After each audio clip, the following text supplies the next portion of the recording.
On a des nouvelles du patrimoine de Jean-Paul Mattei. Vous savez, ce brave député qui nous fait les poches, qui fait les poches des entrepreneurs qui se payent avec des dividendes, qui fait les poches des investisseurs qui essaient de financer leur retraite par eux-mêmes, sans être un poids pour la collectivité, qui veut faire les poches des parents qui veulent léguer quelque chose à leurs enfants en détruisant le principe de l'assurance vie.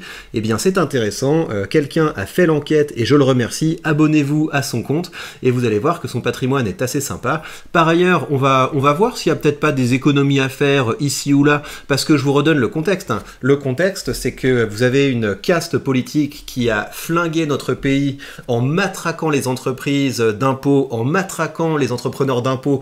Pourquoi? Pour se rémunérer grassement et pour se faire élire en comptant sur les voix de gens qui bénéficient des largesses de l'État. Et ces gens, aujourd'hui, plutôt que de remettre en question le train de vie de l'État, veulent nous matraquer, ce qui ne changera absolument rien, parce que le plus gros problème de la France, c'est que nous dépensons beaucoup trop pour entretenir une partie parasite de l'économie, et c'est pour ça que nous allons tous nous appauvrir. Donc arrêtez de croire que le capitalisme appauvrit la France. Ceux qui appauvrissent la France, ce sont des parasites, des gens qui ne servent à rien, qui vivent grassement de nos impôts, grâce à l'argent de clients qu'ils entretiennent avec des rentes versées par nos impôts. Donc on en est dans cette situation, et à l'heure où les gens se disent « oui, mais il n'y a plus d'argent dans les caisses de l'État, etc. » Eh bien, c'est important qu'on commence à regarder où va l'argent, et on va commencer par la petite retraite de François Hollande, parce que François Hollande a une retraite qui se met bien. Les chiffres sont fous. Et dans l'actualité, on apprend également que la commission finance qui nous a fait les poches a refusé de revenir sur des niches fiscales de fonctionnaires et de travailleurs subventionnés, à savoir les journalistes. Donc on va voir tout ça, et avant de se plonger dans cet épisode qui va être assez riche, je voudrais vous remercier du soutien que vous m'avez témoigné depuis quelques temps, et je voudrais également remercier tous les créateurs qui ont commencé à entrer en lutte, en faisant émerger des choses, en partageant leurs témoignages sur les dérives du communisme français. Merci à vous, le combat ne fait que commencer, et si on s'y met tous, on pourra remporter ce combat et refaire de la France un pays où il fait bon vivre, parce qu'il y fera bon entreprendre. Donc merci à vous tous, et je vous en dirai un peu plus de la manière dont je vais essayer de contribuer à organiser nos travaux pour que ce soit le plus rentable possible pour tout le monde. Alors, on va commencer par le bon François Hollande, le gentil François Hollande, qui revient avec le NFP, voilà, on vient faire barrage parce que voilà, il y a la haine en face, donc on va prendre un petit mandat de NFP, je le fais pour la France, hein, je me sacrifie pour la France évidemment. Le bon François Hollande qui est revenu pour voter des amendements qui visent à nous faire les poches. Pourquoi? Parce que vous allez voir qu'il a tout intérêt à continuer de nous matraquer fiscalement, vu l'énorme rente d'argent public dont il bénéficie. Vous allez voir, c'est complètement fou. Une fois qu'il aura quitté l'Élysée, François Hollande n'aura pas besoin de donner des conférences pour arrondir ses fins de mois. Ses fonctions de maire de Tulle et de président du Conseil général de Corrèze lui assurent déjà 6 000 € de retraite par mois. Donc on est pas mal. Pendant 20 ans et eurodéputé pendant 5 mois, ce qui lui garantit 6 800 € supplémentaires. De mensuel. Il y a aussi l'indemnité qu'il va toucher en tant qu'ancien président de la République. Oh ça va, 6 000 par mois pour avoir été président de la République, c'est pas mal. C'est pas comme si en rétablissant l'ISF, il avait fait fuir des Français de valeur qui ne sont jamais revenus. 6 000 € par mois. Et le bonus en tant que membre du Conseil constitutionnel, 12 000 €. Mais ce n'est pas fini. François Hollande a aussi travaillé comme magistrat à la Cour des comptes dans les années 80. Il n'y est resté que 3 ans, mais le système lui permet de continuer à cotiser. Il a donc déjà accumulé 32 ans de droit.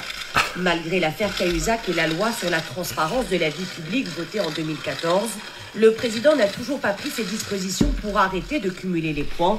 C'est complètement fou. Et donc là, aujourd'hui, vous avez Libé qui essaie de contre-attaquer en disant non, mais François Hollande, aujourd'hui, il n'a qu'une toute petite retraite de 16 800 € net par mois. Mais non, mais c'est complètement fou cette histoire. C'est complètement fou. Et ça, c'est seulement la partie immergée de l'iceberg. Parce que ne vous inquiétez pas qu'ils ont les moyens d'optimiser tout ça pour s'assurer qu'ils touchent des rentes absolument gigantesques d'argent public au-delà de notre capacité à le concevoir. Que certains de ses ministres l'ont fait. Ce mandat à la Cour des comptes lui permettra de toucher 5 000 € mensuels. Au total, François Hollande devrait toucher près de 36 000 € de retraite brute par mois, presque 3 fois plus que ce qu'il gagne. François Hollande devrait toucher près de 36 000 € de retraite brute par mois. Ça va, parce qu'il paye des impôts sur l'argent de nos impôts, donc ça va.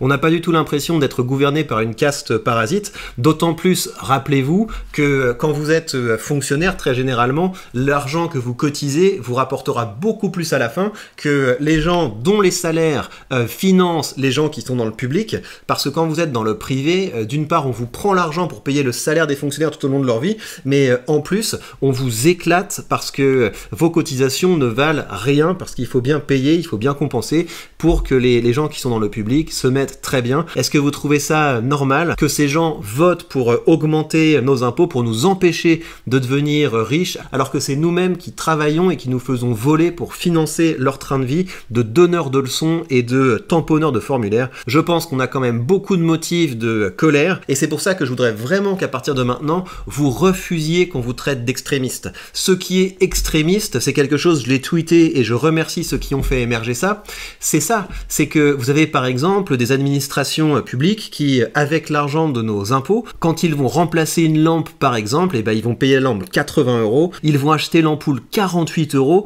donc ça fait 128 balles la lampe avec son ampoule, alors que évidemment des gens ont vérifié, ça coûte moins de 20 balles une lampe comme ça, donc c'est complètement fou. Vous avez des gens qui copinent avec les politiques pour choper des marchés publics et qui dilapident. Ça, c'est vraiment jeter de l'argent par les fenêtres, hein, parce qu'il n'y a pas de valeur économique qui est créée quand vous achetez 10 fois le prix une ramette de papier ou une lampe. Donc ça ne va pas du tout. C'est cette situation qui est extrémiste. Et nous qui venons siffler la fin de la récré, nous sommes simplement des adultes responsables. Donc la honte doit changer de camp, et c'est pour ça que je vous invite à vraiment commencer à prendre la parole et à dire les termes. C'est scandaleux que dans le pire enfer fiscal de la planète, on augmente encore nos impôts quand on voit la manière dont l'État gère notre argent, sans parler du fait que à chaque fois que vous arrivez à la fin de l'année, il faut absolument cramer tout l'argent pour pouvoir ensuite chouiner en disant on n'a pas assez d'argent sur les caisses, vite il faut taxer un peu plus les entrepreneurs parce qu'il faut refinancer les services publics et blablabla. Voilà où va l'argent, les amis. Alors on en vient au gros sujet de cette vidéo.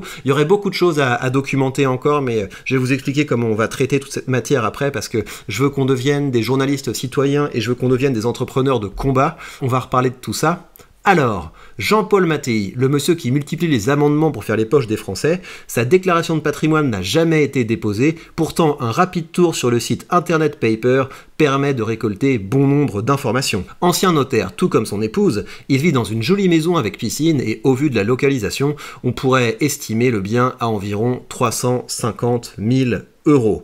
Et si vous voulez, moi ça me gêne pas, hein. Moi je suis pour que des gens soient riches, moi que des gens aient un patrimoine de 5 millions, 10 millions, 20 millions, 100 millions, 10 milliards, ça m'est complètement égal. Par contre, je ne veux pas que ces gens me demandent de me serrer la ceinture, je ne veux pas que ces gens m'empêchent de gagner de l'argent, je ne veux pas que ces gens empêchent les Français valeureux, les Français courageux de s'enrichir. C'est ça mon problème, c'est que ces gens nous donnent des leçons, c'est ça mon problème, c'est que ces gens votent pour conserver leur rente d'argent public alors qu'ils sont par ailleurs déjà bien riches. C'est ça qui m'embête.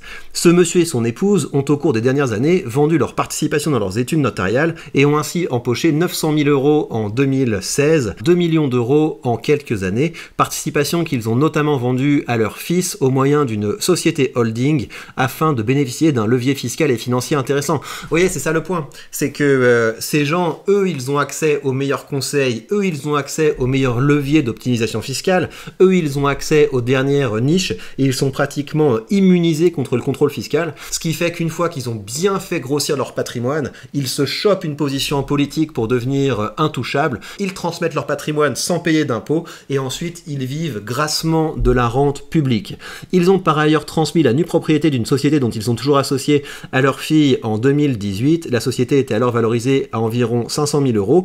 Tout cumulé, on atteint les près de 3 millions d'euros uniquement avec les informations disponibles. Tant mieux pour ce monsieur et pour sa famille, je vous répondrai que oui, mais là n'est pas le problème. Il a exactement la bonne approche, hein, j'aime bien son ton. Il n'est pas animé par de la rage, il est animé par de la justice. C'est une question de justice. C'est un scandale que des gens comme ça viennent nous faire les poches au nom de la justice fiscale. Ça n'a pas de sens. Le problème, c'est que ce monsieur a bénéficié lors de ses différentes opérations des meilleurs montages financiers, avantages fiscaux qu'il souhaite aujourd'hui remettre en cause. C'est un flagrant délit d'hypocrisie. Il est par ailleurs possible, voire probable, que ce monsieur ait placé une partie de ses 2 millions d'euros sur des contrats d'assurance vie avant ses 70 ans pour bénéficier des avantages fiscaux qu'il souhaite aujourd'hui remettre en cause. Donc ce monsieur, je lui ai dit que j'allais le soutenir et donc n'hésitez pas à vous abonner à son compte, il a fait un bon travail d'enquête et ça m'amène à la dernière chose que je voulais voir avec vous dans cette vidéo. Vous savez, moi de plus en plus, je vais essayer de mettre mes forces au service des créateurs de valeur, de mettre mes forces au service de ceux qui entrent en lutte contre le communisme français. Et encore une fois, ce combat, on ne le mène pas par haine de quoi que ce soit, on le mène par amour de la France et on le mène par amour de l'humain et de sa créativité.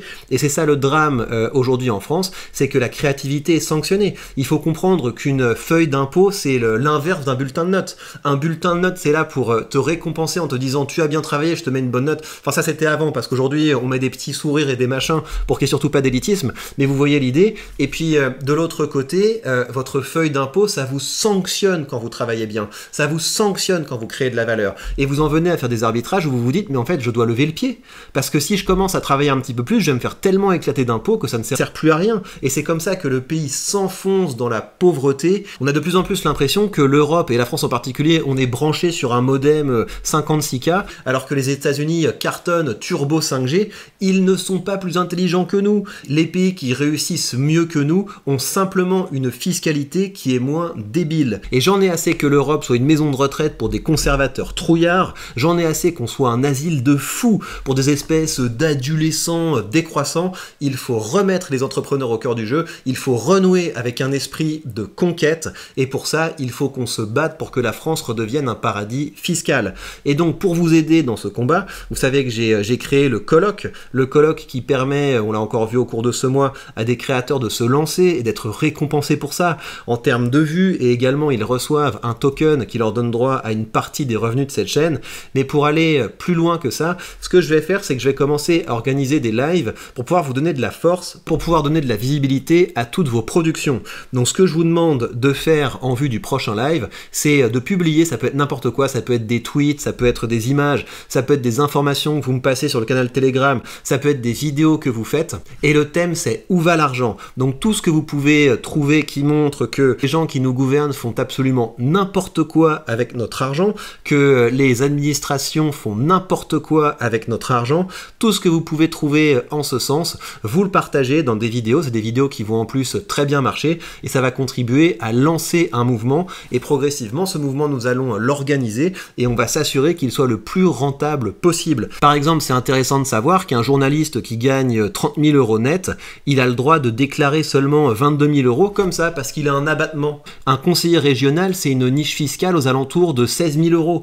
C'est-à-dire que eux, ils ont des espèces de bonus comme ça, on sait pas trop d'où ça sort, et quand les commissions du Parlement ont débattu là de savoir comment ils allaient nous faire les poches, ils ont laissé toutes ces niches fiscales. Et c'est ce genre de choses que je trouve important de commencer à documenter, parce que réaliser que la situation à laquelle on en est aujourd'hui, à savoir on est le pire enfer fiscal de la planète, et pourtant on nous augmente encore les impôts, ça c'est possible parce qu'il n'y a rien face à la gauche. Face à la gauche, vous avez seulement des diversions sociétales du type Marine Le Pen qui au fond d'elle est une espèce de grilleuse de saucisses de la CGT, même si Bardella commence à prendre des positions qui sont plus raisonnables, mais il n'y a pas de contre-pouvoir libéral en France, et donc c'est à nous de le construire. Mais comprenez bien que moi j'ai pas l'intention d'être un gourou, par contre je veux bien être votre partenaire, je veux bien être votre partenaire de business, je veux bien être votre partenaire de travail dans la construction d'un mouvement qui va commencer à s'organiser, et je veux que vous compreniez que vous pouvez gagner de l'argent en faisant ça. Regardez, vous voyez le petit pic en termes de vues